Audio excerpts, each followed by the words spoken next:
निबंध क्लास में, ज़्यादा लेट नहीं। अच्छा लास्ट ही टॉपिक है हमारा, दहेज प्रथा।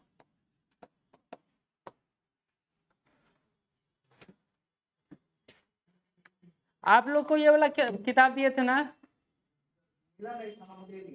ले लिए थे। इसमें सारा टॉपिक किया हुआ है। हाँ अभी भी रिलेवेंट है। अभी एक बुक आ रहा है, एनालाइजर परफेक्शन आईएएस ला रहा है, वो भी बुक बहुत अच्छा रहता है। 69 में भी देखे थे, 68 में भी देखे थे, वो अच्छा बुक रहता है। हालांकि उसका डाटा वही बेस्ड रहता है, इकोनॉमिक सर्वे बेस्ड ही रहता है, लेकिन उससे बहुत सारे टॉपिक को कवर किया जाता है। तो वो करवाएंगे हम, इसी में शामिल करेंगे, जब क्लास चलाएंगे ना तब शामिल करेंगे। हाँ ये तो ऐसे ही बहुत पहले निकाले थे। तो इसी में आपका दिया हुआ है सारा टॉपिक जो करवाए हैं, शराबबंदी, जल जीवन हरियाली मिशन, ये है किताब तो होगा, ये है होगा, पुराना स्टूडेंट के पास है सारी बात। तो इसी में दहेज प्रथा को लेकर एक टॉपिक था। चलिए दहेज प्रथा को लेकर बात कर लेते हैं। दहेज प्रथा एक अभिशाप या वरदान। चलिए इस पर टॉपिक पर चर्चा कर लेते हैं, फिर सारे एस्पेक्ट पर चर्चा कर लेंगे। आपको क्या लगता है हमारा क्लास इसको कैसे देखता है, क्या समझता है दहेज को? ये जानती हो ना दहेज क्या होता है? जानते हैं ना सर? नहीं सुने हैं? सुने ना?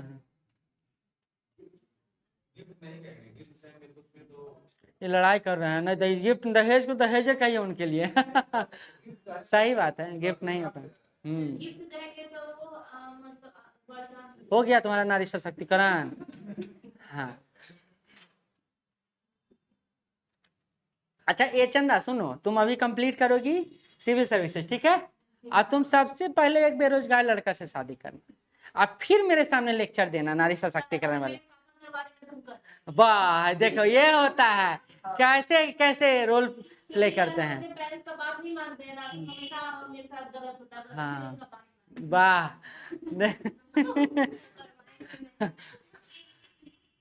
खाली महिला सशक्तिकरण बात में नहीं, बल्कि रियलिस्टिक बनो। बिल्कुल। वो कर दीजिए। चलिए हाँ, अब तुम्हारा भी जाग रहा है। उसको खूब जागता है, होना जाने कुछ नहीं, लेकिन उसका नारी सशक्तिकरण एकदम माथा पर चढ़ा रहता है। जो घर में नहीं बोल सकता है वो बाहर खूब बोलेगा।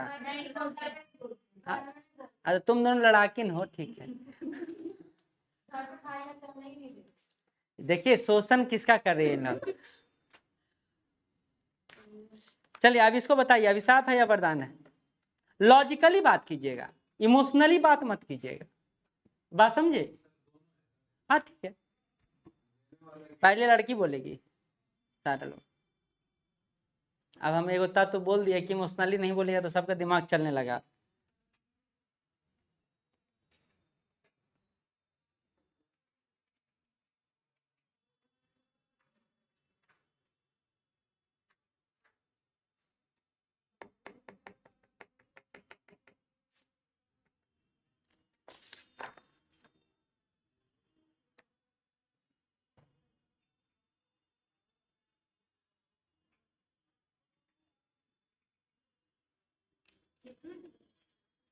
बोलना है, लिखिए चाहे नहीं लिखिए।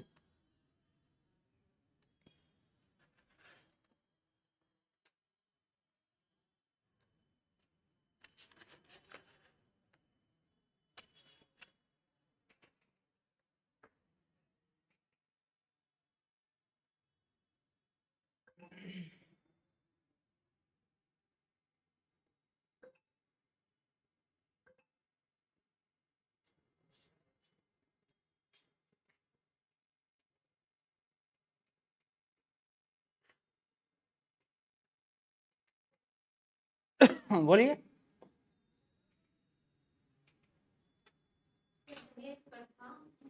सामान्य एक संस्कृति है जो प्राचीन काल से ही विवाह की वस्तुतः ये उत्तम प्राचीन होता था, लेकिन समयानुकूल परिवर्तन के कारण ये अब मतलब इसके अलग अलग रूप देखने को मिले, जहाँ ये स्वैच्छिक हो जाता फिर बाद में अनिवार्य हो गया और वर्तमान दौर में ये एक कुरीति का रूप ले लिया। अच्छा, कुरीति बन गया है। और कोई पीछे? वाह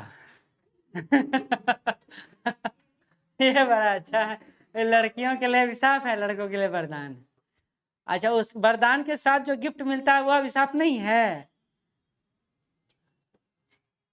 नहीं समझी, छोड़ो, यहाँ आते हैं।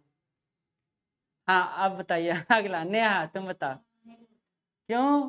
तुम्हें पता है कि हम आग उगलेंगे और वो मेरे ही ऊपर गिरेगा आग, है ना? अरे उस मामले में नहीं बोले, वो घर के मामले में बोले, यहाँ के मामले में नहीं बोले। चलिए बोलिए। मेन है तुम लोग को ज्यादा छूट देंगे तो तुम लोग फिर हल्ला करोगे ना, इसलिए बोल देते हैं। बोलिए। अच्छा तुम बोलेगी, बोलो।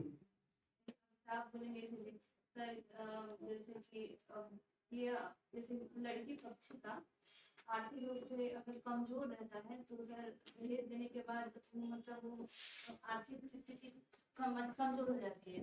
और सर दूसरा इसे गरीबी भ्रष्टाचार भी होता है। पहले हमको इतना बता दो, भ्रष्टाचार कैसे होता है? इसलिए होता है कि सर ऐसा हम देखे हैं मतलब एक परिवार में दहेज की वजह से सारा मतलब सब कुछ चला जाता है तो उसके पास कोई और रास्ता नहीं रहता, इसलिए वो भ्रष्टाचार करता है। हाँ बिल्कुल बिल्कुल हुआ। अब इसे लिख देना कि नहीं होगा, कॉपी में लिख देना, ठीक? हाँ नहीं, तुम पहले क्लियर हो जाओ तब ना कॉपी में लिखोगी। बिल्कुल। और दूसरा सर एक हाल में एक मूवी भी आया था रक्षाबंधन, उसमें ना दहेज प्रथा के का जो वो होता है इम्पैक्ट मतलब खराब नहीं सोचकर वो दिखाया गया है। और वरदान बोले सर, वरदान में है कि दहेज प्रथा से आर्थिक स्थिति वर पक्ष का आर्थिक स्थिति मजबूत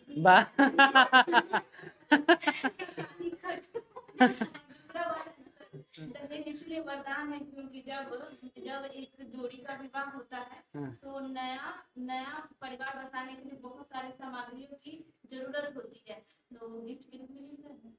हाँ अच्छा, वो गिफ्ट हुआ। वाह, देखे इसको कहते हैं बायस्ड होना। वो गिफ्ट हुआ, मतलब जो मेरे यूज के लिए है वो गिफ्ट है, और बाकी जो तुम लिए वो दहेज है। हाँ बिल्कुल बिल्कुल ठीक है। तुम लोग कैसे कैसे खेलती हो ये पता चल रहा है। और कोई बताएंगे? हाँ इधर आप दोनों में से कोई।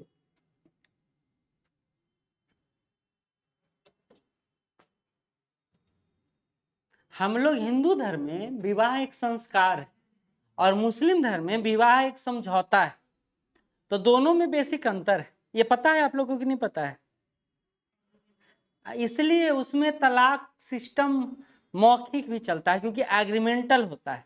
हम लोग में संस्कार है, और वो भी एक जन्म नहीं 7 जन्म पीछा करना है, और 7 जन्म बाद फिर 7 जन्म के लिए पीछा करना है। मतलब ये अनगिनत पहल है जो चलते रहता है।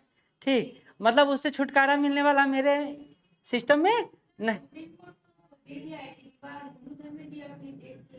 नहीं। वो जब हम लोग रजिस्टर्ड करते हैं ना तो वो एक समझौता के रूप में हो जाएगा, लेकिन धार्मिक संस्कार के हिसाब से वो नहीं, धर्म के हिसाब से हमारा वो संस्कार है, इनके धर्म के अनुसार से वो एक समझौता है। ठीक, हाँ एग्रीमेंट है। हाँ बोलो बोलो बोलो। और कोई इधर कोई लड़की में? तुम लोग खाली मुंह दिखाने आए, बोलो कुछ तो बोलो, तुम बोलो।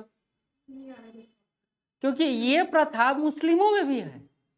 पहले वहां दहेज प्रथा नहीं था, लेकिन ये जो कुरीति है वो कुरीति अब मुस्लिम समाज में भी व्याप्त हो गया।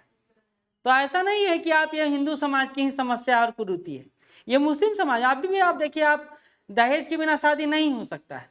हाँ वो अलग बात है कि बोला जाता है कि नहीं हम तो लड़की को देते हैं, वो बोलने वाली बात, होता उल्टा है। हाँ आप बोले नेहा बोलेगी नहीं, चलिए आप लड़का बोलिए। हाँ ये महिलाओं पर एक अत्याचार मतलब पर्दा ये क्या बोलते हैं साफ में अच्छा, महिलाओं के लिए अभिशाप। ये महिलाओं पर अत्याचार होता है, भेदभाव होता है,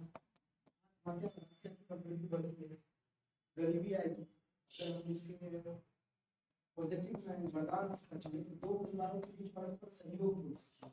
अच्छा सहयोग होता है, अच्छा ठीक है, सामाजिक समाज, हाँ ठीक है। और शिक्षा के प्रति जागरूकता, जा शिक्षा कहाँ से दहेज प्रथा में आ गया है?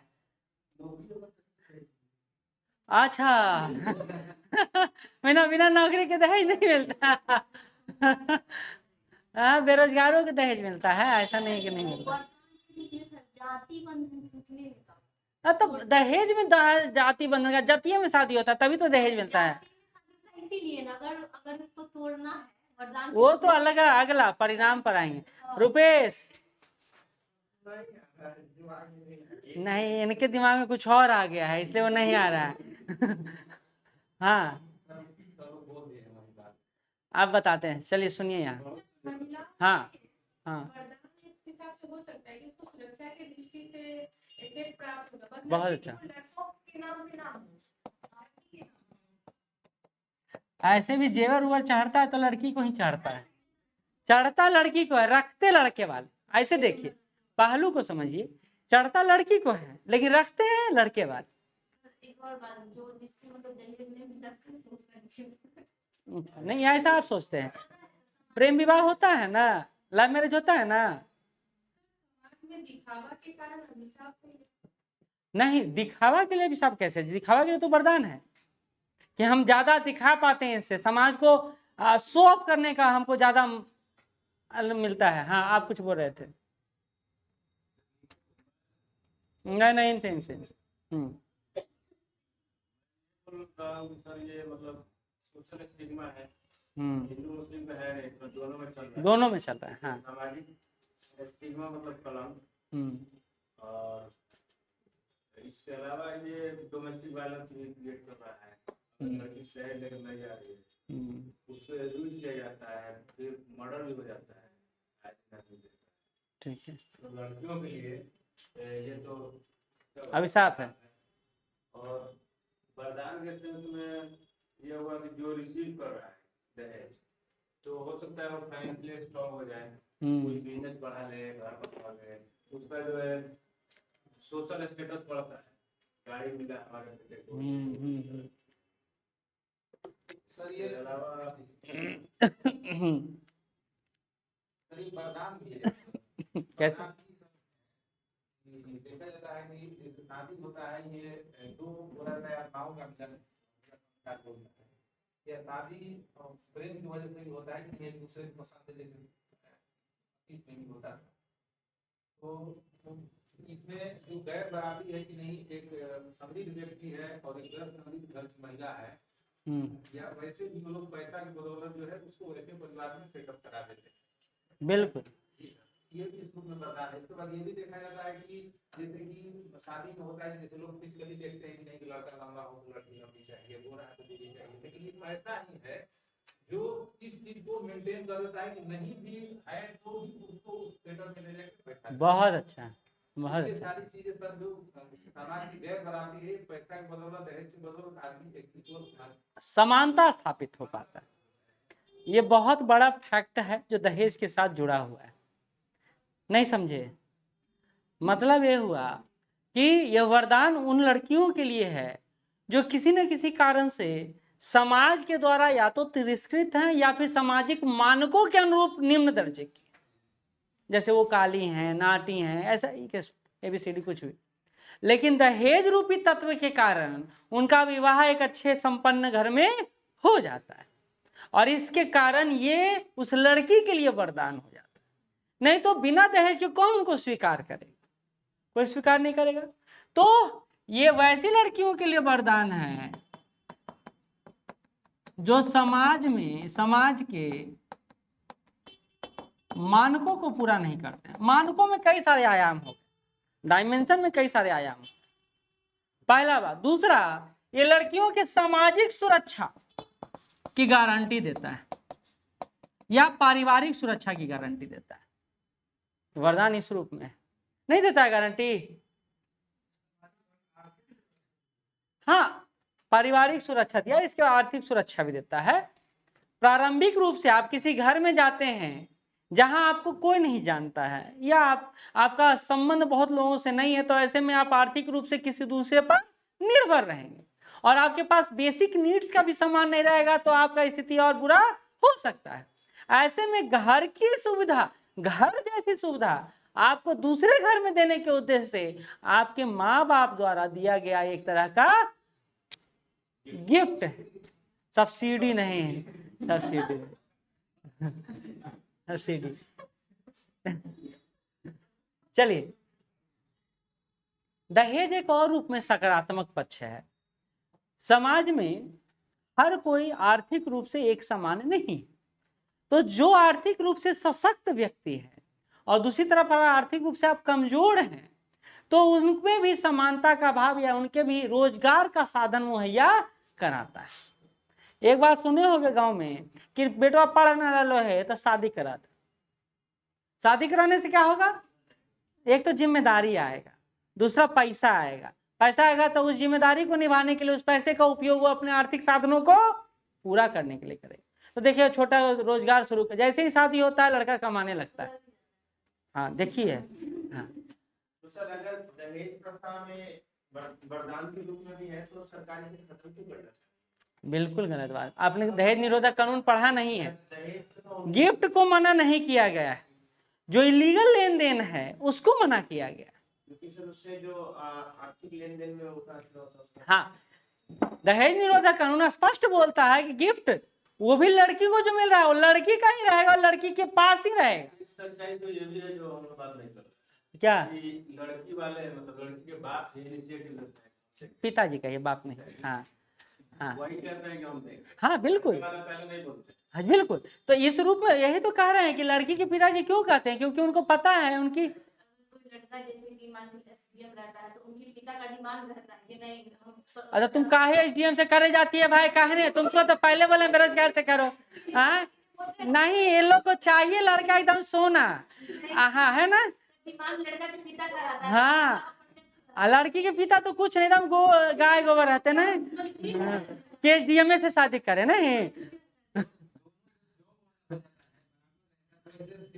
देखा जाता है कि सामान्य तो नहीं लेते, नहीं लिया था, सिर्फ दहेज खर्च आदि शादी खर्चा लिया जाता है।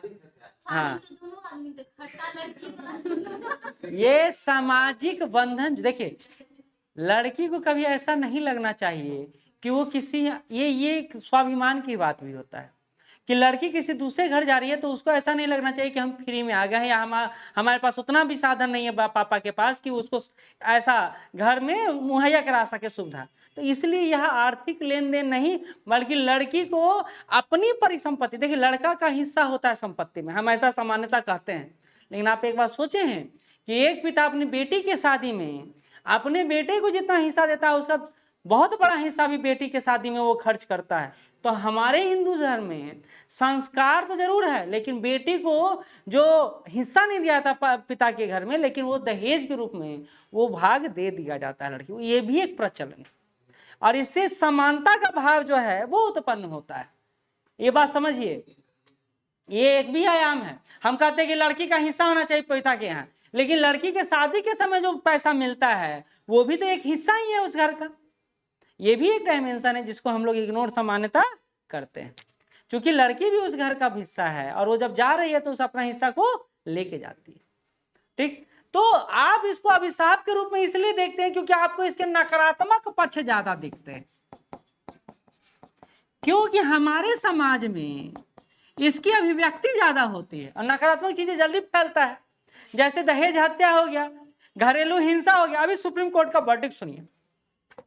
सुप्रीम कोर्ट कहता है कि दहेज निरोधक कानून और घरेलू हिंसा अधिनियम इन दोनों का सबसे ज्यादा दुरुपयोग हो रहा है और 95% केसेज ऐसे हैं जो दुर्भावनापूर्ण तरीके से लगाए गए। हाँ, और इससे पुरुष समाज बहुत ज्यादा ही अभिशप्त हो रहा और ये रियलिटी है, ये रियलिटी है। अब इस पर बोलिए नारी सशक्तिकरण वाले लोग, ये सही है। ये सही है, ये रियलिटी है। क्योंकि लड़कियों को कुछ भी अगर समस्या होता है तो वो इस तरह के धाराओं का प्रयोग करती हैं। अभी 85 और 86, अभी पहले तो 498 था ना, अभी 85 न्याय संहिता जो बना है 85 और 86 दहेज प्रथा के संदर्भ में बात करता है। अभी सारा बताएंगे। सर सुप्रीम कोर्ट बोला है ना कि नारियों के अति सशक्तिकरण की वजह से जो है ना वो पुरुषों पे हावी हो जाती है। हाँ हाँ सही बात है। इसमें डाल सकते हैं ना मैंने तुम पर्सपेक्टिव कैसा जोड़ रहे हो, पहले इसको देखो। अब आते हैं इसका, ये बात होगी, अब आते हैं इसके डायमेंशन पर। ठीक, ये तो एक कॉमन व्यू था, क्योंकि हम लोग सामान्यतः ना हर चीज को नकारात्मक अभिव्यक्ति से देखते, जो गलत। समाज में सकारात्मक और नकारात्मक दोनों अभिव्यक्ति के समावेशन से ही सामाजिक संरचना का निर्माण होता है, सोशल स्ट्रक्चर क्रिएट होता है। अगर आप किसी जाति को कहते हैं खराब है या दहेज को कहते हैं खराब है, तो वो इतना दिन से सर्वाइव कैसे कर रहा है? अब बुरा चीज ज्यादा दिन तक सर्वाइव नहीं करता है। अगर वो सर्वाइव कर रहा है और दूसरा भी धर्म उसको एक्सेप्ट कर रहा है, यानी उसमें अच्छा बात हो। इस बात को हम नजरअंदाज कर देते हैं। हम खाली लगता है गलत है गलत है गलत है, वो आग बबूला होते रहते हैं। सही है, लेकिन पर्सपेक्टिव क्या है? वो लोभ का भागीदार ना बने। ऐसा ना हो कि वो दहेज के कारण उत्पीड़न का सामना करना पड़े स्त्री, ये गलत है। लड़का को भी मतलब दहेज मिलता है ना स्व इच्छा से, तो वो मतलब सही है, सुप्रीम कोर्ट ऐसा बोल रहा है। लेकिन जो डिमांड होती है ना, मांग कितना चाहिए, वो गलत है, वो दहेज प्रथा। हम तो कह रहे हैं कि ये भी गलत है और वो भी गलत है। जो लड़की के पिता कहते हैं कि हमको एसडीएम में चाहिए, वो भी गलत है। मतलब रोजगार युक्त लड़का चाहिए, तो बेरोजगारों का क्या होगा? आप नहीं बोलेंगे? ये भी तो गलत परसेप्शन है ना हमारे समाज में कि बिल्कुल होना चाहिए, लेकिन वो आर्थिक सुरक्षा जरूरी है कि गवर्नमेंट जॉब वाला ही हो। प्राइवेट सेक्टर का तो हालत बेहाल है।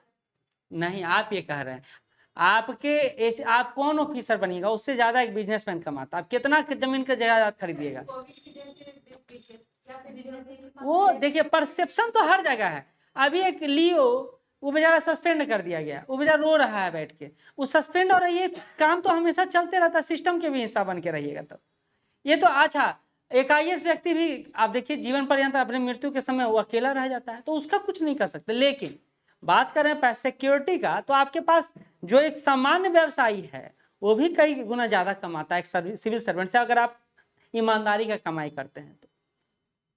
बात सही है। आप कितना जमीन खरीदेगा, ज्यादातर कितना मकान बनाएगा? 2 गो 4 गो। एक व्यवसायी हर साल एक मकान बनाएगा, ये बात समझ के रहे। लेकिन बिहार में क्या है ना कि हम लोग हैं निम्न क्लास के लोग, हमको सोशल सिक्योरिटी में खाली गवर्नमेंट दिखता है, बिजनेस नहीं दिखता है, अन्य बातें नहीं दिखती हैं। तो ये गलती आपका भी है, मतलब हाँ, तुम्हारे पिताजी को समझाना, ठीक समझा क्या है ना? हाँ ठीक है, चलिए आगे बढ़ते हैं।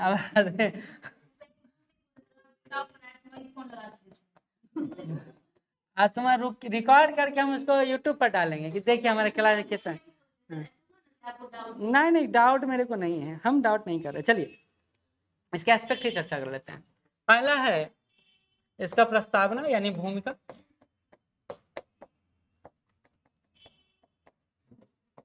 दूसरा है परिभाषा, तीसरा है परिणाम,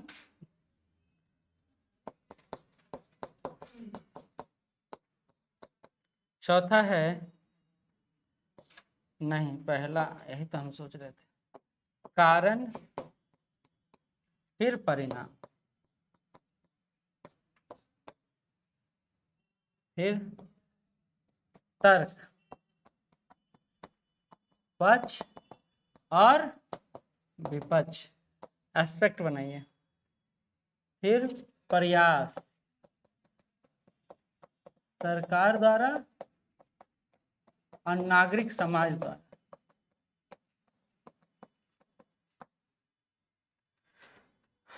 फिर सुझाव और फिर निष्कर्ष।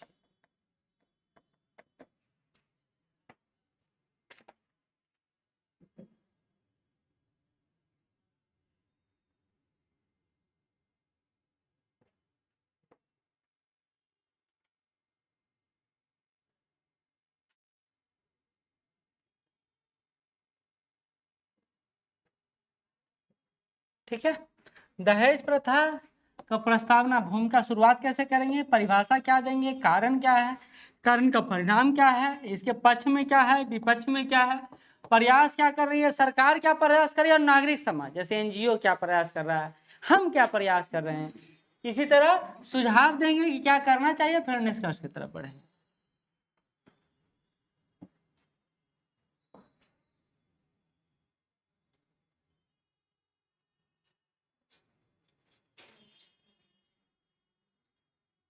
अब ये बहुत अच्छा बात आया मेरे दिमाग में अभी, इसका शुरुआत हमेशा लोग गलत तरीके से करते हैं इसके आंसर राइटिंग। जैसे आप इसका भूमिका आप लिखने जा रहे हैं तो क्या शब्द आप यूज करिए, पहला लाइन क्या दीजिएगा, पहला लाइन आप ये दीजिएगा कि भारतीय समाज, हम लिखवा नहीं रहे हैं, हम आपके बारे में बोल रहे हैं कि आप ऐसा लिखिएगा कि भारतीय समाज में व्याप्त ऐसी कुरीति से है, ऐसा शुरू कीजिएगा। कुरीति आपके दिमाग में आएगा, गलत बोल रहे हैं सही बोल रहे हैं, जबकि आपको कुरीति से शुरुआत नहीं करना चाहिए।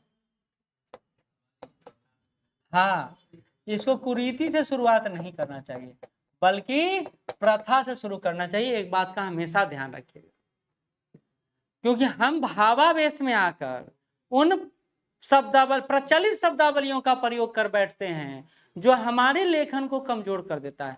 क्योंकि अगर बूढ़ा लोग बैठे होंगे, कॉपी चेक करते हैं, एक उम्रदराज लोग हैं, उनको ये बात बुरा लग सकता है या न्यूट्रल लग सकता है, लेकिन जब इसके जगह पर बात आप प्रथा का बोलिएगा तो उनको सकारात्मक लगेगा और आप नजरिया अलग हो जाएगा। ये बात हमेशा सोच के चलिए, वो सब आएगा, लेकिन बड़ी बात है कि हम शुरुआत क्या कर रहे हैं और कैसे कर रहे हैं। आपका शुरुआत ही बहुत कुछ मायने रखता है कि आपका आगे का लेखन शैली कैसा होगा। अगर हमको किसी को कॉपी जांचना होता है तो हम उसका भूमिका पढ़ते हैं, भूमिका देखते हैं टू दी पॉइंट है या नहीं। अगर भूमिका टू दी पॉइंट है तो उसका main body to the point रहेगा। हम भूमिका और निष्कर्ष दो पढ़ते हैं, बाकी मेन बॉडी को ऐसे करते हैं। क्यों? क्योंकि मेन बॉडी रिप्रेजेंटेशन है आपके इंट्रो का, और इंट्रो अगर सही है तो मेन बॉडी सही होने का चांसेस 90% एबव। लेकिन अगर इंट्रो में ही आप नहीं इस क्वेश्चन को समझ रहे हैं तो मेन बॉडी को कभी अच्छा से लिख पाइएगा? नहीं लिख पाइएगा। तो ये एक एग्जामिनर को भी बहुत ज्यादा अट्रैक्ट करता है। बात समझ में आया? तब भूमिका कैसा हो तो सकारात्मक भूमिका नहीं, ये सारे में सकारात्मक ही होना चाहिए, इस टाइप में खास करके सकारात्मक होना नहीं आता। हाँ कहते हैं सारे में सकारात्मक मतलब क्या, नेगेटिव सेंस है उसको भी तो आतंकवाद जैसे मूल्यों को परिभाषित करते हुए या व्याख्यायित करते हुए बोलिएगा यह एक अंतर्राष्ट्रीय समस्या है। वो ऐसा है। तो अच्छा, जो खुद में नेगेटिव है उसको पॉजिटिव आप कैसे कह सकते हैं?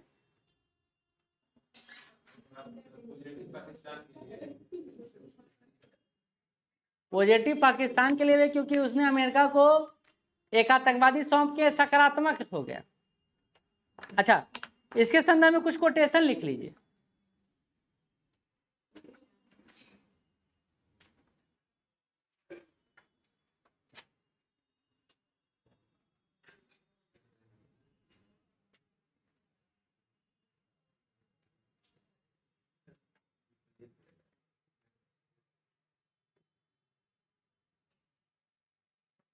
चंद पैसों के लिए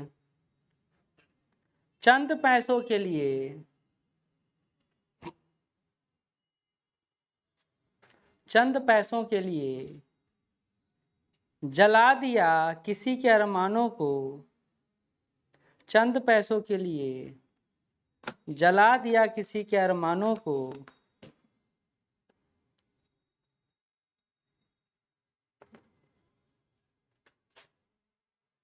ये लड़ाई है सबकी, ये लड़ाई है सबकी,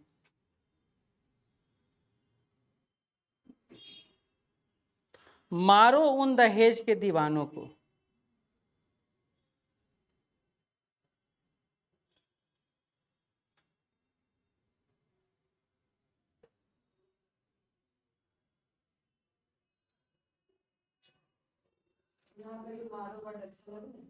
नहीं लग रहा है, लेकिन कोटेश लोकोक्ति है तो इसको हम क्या कर सकते हैं। अब आगे देखिए, जब तक रहेगी दहेज प्रथा,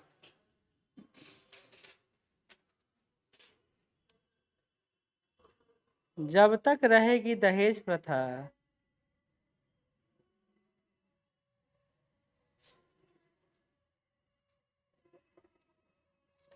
बेटी रहेगी दुखी सदा, बेटी रहेगी दुखी सदा,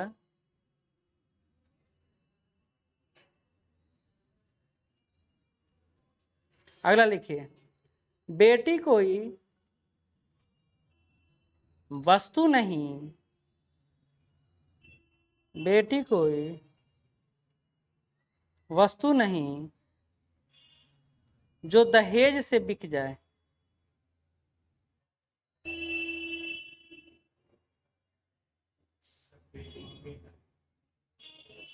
बेटी ना वस्तु है, बेटी ना बिकती है, तो बेटा कैसे हो गया। दहेज दिया जाए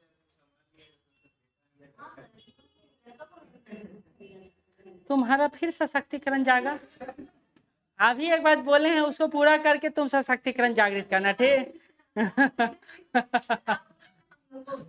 मतलब बेरोजगार लड़का से शादी नहीं करना चाहिए ऐसा बोले ना, तो सर एक मेरा क्वेश्चन है आपसे, आप इन लोग से पूछिए कि बिना दहेज के लड़की से शादी करके नहीं थे। बस अच्छा, क्वेश्चन ही पूछ के निष्कर्ष अभी तुम ही पहुंच गए तो पूछे किससे। हाँ, अरे जब तुम निष्कर्ष छोड़ेगे, यही तो गलत है ना। आप किसी से अगर तार्किक अभिव्यक्ति का अभाव रखते हैं तो आपको क्वेश्चन और आंसर दोनों साथ, आप लोग के साथ एक बड़ा दिक्कत है कि आप लोग परसेप्शन को ही सब कुछ मान के चलते हैं। नहीं, वो गलत नहीं बोल रहे हैं, आपको समझा रहे हैं कि आप जब क्वेश्चन पूछे तो क्वेश्चन आंसर तक नहीं पहुंचे, नहीं तो वो क्या होता है ना, बहुत सुप्रीम कोर्ट सर कहाँ बोला है कि पैसा के लेन देन नहीं करना है, वो तो करना है। हम तो बोले, कहाँ बोले जबरदस्त नहीं है दहेज आया, छोड़ा उतना सेंसिटिव नहीं जाते हैं, भाव को समझते हैं, ठीक। आगे बढ़िए,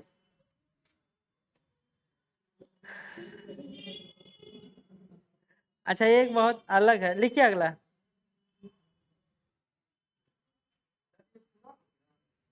क्या लिखा रहता है? हाँ बस इतना ही है। अगला लिखिए,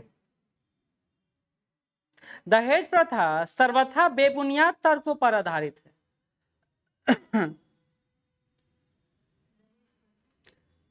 सर्वथा बेबुनियाद तर्कों पर आधारित है, सर्वथा बेबुनियाद तर्कों पर आधारित है, मगर लालच और मजबूरी के खंभों पर, मगर लालच और मजबूरी के खंभों पर आज भी समाज में टिका हुआ है, लालच और मजबूरी के खंभों पर आज भी समाज में टिका हुआ है।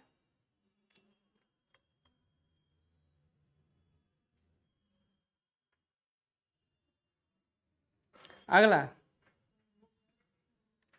खंभों पर आज भी समाज में टिका है। दहेज लेकर अपने आप को बड़ा बताते हैं, दहेज लेकर, दहेज लेकर अपने आप को बड़ा बताते हैं, तुम्हें नहीं पता,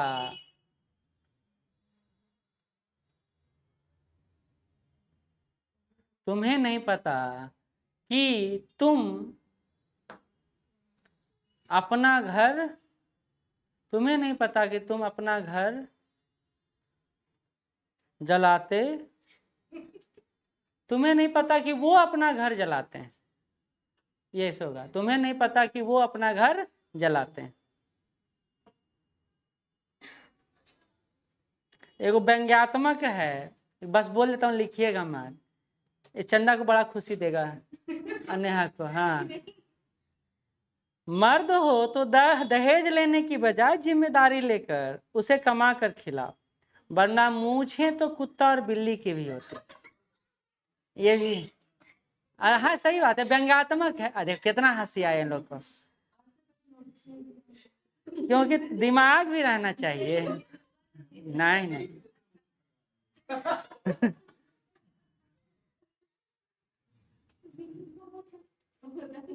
ये सब भी लिखा हुआ है। दहेज एक प्रथा नहीं, दहेज एक प्रथा नहीं, भीख लेने की सामाजिक तरीका है। यह भी व्यंग्यात्मक है कि का एक सामाजिक तरीका है।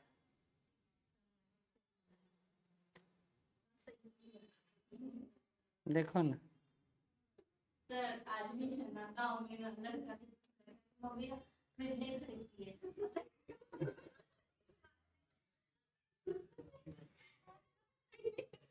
अच्छा इतना बेसब्री से बहू का इंतजार करते तो क्या दिक्कत है तुमको? हाँ ये तो अच्छा बात है कि तो पानी लेकर नहीं आती है, नहीं तो पानियों नहीं पीते हो। चलिए लिखिए अगला, मैथिली शरण गुप्त का है, ये लास्ट रहेगा। बिकता कहीं वर है यहाँ, बिकता कहीं वर है यहाँ, बिकता बिकता बिकता कहीं वर है यहाँ, वर।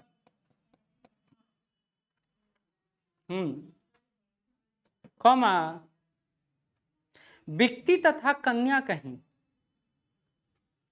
बिकता कहीं वर है यहाँ, कौमा बिकती कहीं कन्या यहीं, कहीं बिकती तथा कन्या कहीं, कौमा क्या अर्थ के आगे हमें अब इष्ट आत्मा भी नहीं। बहुत बड़ा बात बोले हैं।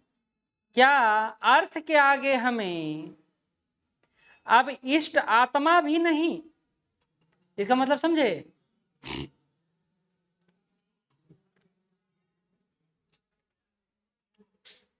हाँ ऐसे लिखे, हाँ विस्मानंद बोधक। अर्थ कौमा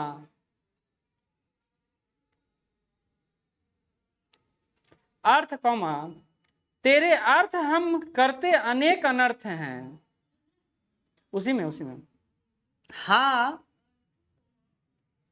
अर्थ कौमा तेरे अर्थ हम करते अनेक अनर्थ हैं, तेरे अर्थ हम करते अनेक अनर्थ हैं। अगला पंक्ति, धिक्कार कौमा धिक्कार कौमा फिर भी तो नहीं संपन्न और समर्थ हैं, धिक्कार कौमा फिर भी तो नहीं संपन्न और समर्थ हैं, फिर भी नहीं संपन्न और समर्थ हैं।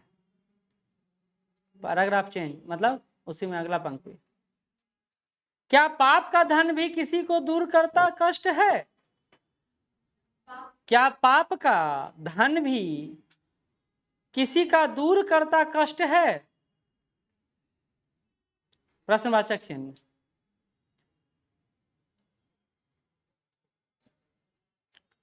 उस प्राप्तकर्ता के सहित, उस प्राप्तकर्ता के सहित वह शीघ्र होता नष्ट है, उस पाप प्राप्तकर्ता के सहित वह शीघ्र होता नष्ट है, शीघ्र होता नष्ट है। आश्चर्य क्या है, अगला पंक्ति, आश्चर्य क्या है कौमा जो दशा फिर हो हमारी भी वही, आश्चर्य क्या है कौमा जो दशा फिर हो हमारी भी वही, जो दशा फिर हो हमारी भी वही, फिर जो दशा फिर हो हमारी भी वही, कौमा पर लोभ में पड़कर, पर लोभ में पड़कर, पर लोभ में पड़कर हमारी बुद्धि अब जाती रही, पर लोभ में पड़कर हमारी बुद्धि अब जाती रही। विश्व में आदि बोधक चिन्ह रही। मैथिली शरण गुप्त। अब इसका अर्थ समझिए पूरा का, बहुत क्लिष्ट है। कुछ तो भाव याद रहेगा, कुछ तो लिख पाएंगे, इसका भाव ही लिख देंगे। सुनिए एग्जैक्ट बात, अगर आपको किसी का कथन एज इट इज याद है तो डबल इन्वर्टेड कॉमा, आपको आधा अधूरा याद है सिंगल इन्वर्टेड कॉमा, आपको उसका भाव याद है अंडरलाइन। बात समझ में आया? ये 3 तरीका है। हाँ हाँ हाँ, तो हम उनका एग्जैक्ट बात नहीं लिख रहे हैं, तरीका है ना सबका, पूरा प्रोसेस से चलिए। देखिए यही तो है लेखन शैली का अच्छा भाग, कि आपको कुछ नहीं आता है लेकिन कुछ आता है तो उसको भी प्रस्तुत करना सीखिए। अगर नहीं लिखने की अपेक्षा लिखना ज्यादा सकारात्मक होता है। ठीक है, ये समझ गए? ये पहले जानते थे? हाँ मिलता है, मिलता है, बिल्कुल मिलता है।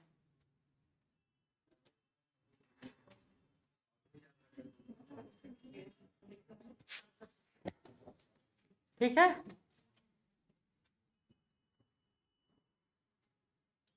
आज यहीं तक। अब हमारा बिहार सेक्शन समाप्त, और इसका नोट्स अभी हम भेज देते हैं, या बुक इसका कोई ले लीजिए जिनके पास होगा, सबके पास तो है ही। आपके पास है ना रुपेश?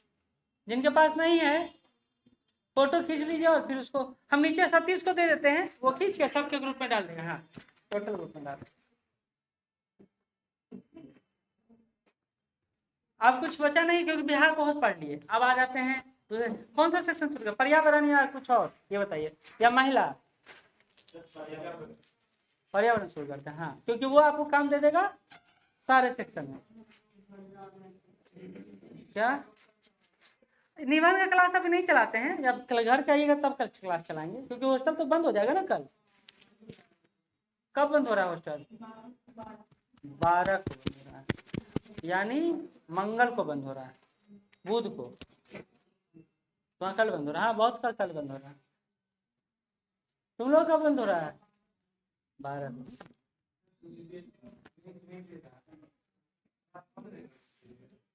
हाँ आना चाहे तो कोई रोक नहीं है, लेकिन बंद तो रहेगा। आप लोग क्यों पढ़िएगा अभी, फिर तो पढ़वे कीजिएगा ना। आप आना चाहे तो कोई रोक नहीं। आप वो क्लास चलेगा मेरे मन मुताबिक। हमको क्लास लेना है 12 बजे, तो हम पहले ही बता देंगे 12 बजे आ रहे हैं। ये नहीं कि मेरा टाइम शेड्यूल है कि यही बजे आएंगे, वो मेरा कुछ शाम में ही लेते हैं ना।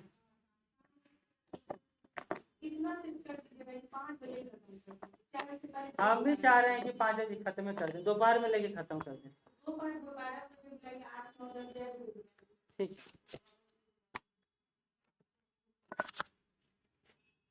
मेरा हिसाब सोने के लिए है, मैंने पढ़ा लिखा छोड़ के।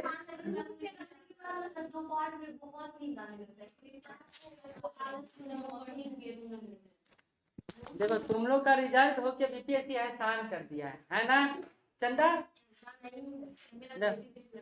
देखो सबका गलती वाला है इधर। कौन कौन गलती वाला है? 1 2 तुम्हारा भी गलती से निकला है ना। नहीं तो उसका तो पहले बोले थे कि निकलेगा, वो नंबर बताई थी तो नया का।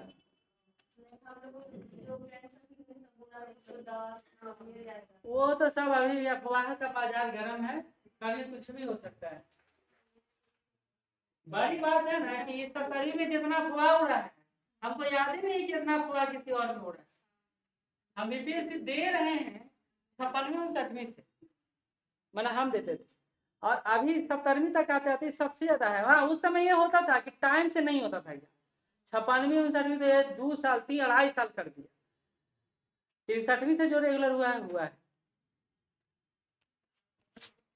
3-4 साल से तो पहले एग्जाम में नहीं होता था। ये तो आप लोग लकी हैं कि एकदम हर साल हो रहा है। इसलिए ना वो एज रिलैक्सेशन वाले खूब तमगा उठा के बोलते हैं, सही बोलते हैं, गलत क्या बोलते हैं? 3 साल 4 साल में एक एग्जाम होता था। उनका गलती है कि आयोग का गलती है? आयोग का गलती गलत नहीं बोलते। हाँ ला तो बहुत दिक्कत पड़ल मेरे पास पहुंच गया। हम चेक करते करते हम ना कोई कॉपी आज नहीं लाए। आज हम दूसरे में ही काम में बैठे, मतलब कॉपी चेक कर रहे थे। ये क्या है? इकोनॉमिक लो, ये भी हो गया मेरा। ज्यादा लोग तो नहीं दिए हैं, ये फूल कुमारी नया है, प्रिया नया है, दीपक वाले दिए हैं, सन्नी तो देते ही रहते हैं, आप कभी नहीं रुकते हैं। अंकिता, साइमा, जयदेव, रोहित, वह मोटा लिखे हैं, आपको तो मोटे लिखे हैं, काफी खड़ी बर्बाद की हैं।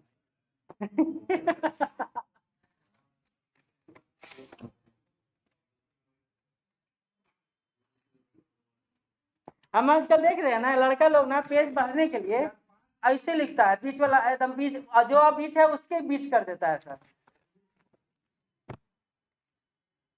कोई बात नहीं, लेकिन एक बात है, या तो टफ कंपटीटर है या कंपटीटर नहीं, इस पर है स्थिति, वो लोग जो वाला नहीं। और अच्छा बात लड़कियों के लिए कि लड़कियों का रिजल्ट होना ऐसा थोड़ा आसान है, लेकिन हमारा हिसाब है जो मोक्ष प्राप्त करने के लिए बैठे है ना।